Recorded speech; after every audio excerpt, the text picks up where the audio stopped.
ಮನುಷ್ಯನಿಗೆ 8 ಗಂಟೆ ನಿದ್ದೆ ಬೇಕು, ಕರೆಕ್ಟ್ ಮಲ್ಕೊಳ್ಳಿ. ನಿಮ್ಗೆ ಯಾರು 5 ಗಂಟೆ ಅಷ್ಟೇ ಮಲ್ಕೊಳ್ಳಿ ಅಂತ ಹೇಳಿ ಫೋರ್ಸ್ ಮಾಡಿಲ್ಲಲ್ಲ. 1 ಗಂಟೆ ಎಕ್ಸಸೈಸ್ ಮಾಡಿ ಅಂತ ಹೇಳ್ತೀವಿ. 3-4 ಗಂಟೆ ಯೋಗಾಸನ ಮಾಡಬೇಕಾಗಿಲ್ಲ. 2 ಗಂಟೆ ಕಲೀರಿ, ಓದಿ, ಏನಾರು ಮಾಡಿ. 3-4 ಗಂಟೆ ಓದಬೇಕಾಗಿಲ್ಲ.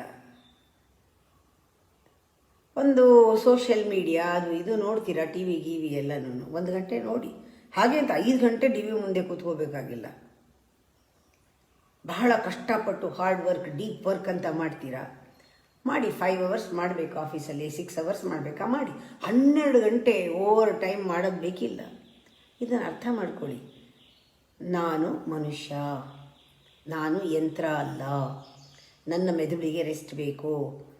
ಜೀವನದ ಸ್ಟೈಲು, ನಾನು ಒಂದು ಕ್ವಾಲಿಟಿ ಲೈಫ್ ಬೇಕಾದರೆ ನಾನು ನನ್ನನ್ನು ಲಿಮಿಟ್ ಮಾಡ್ಕೋಬೇಕು ಅಂತ.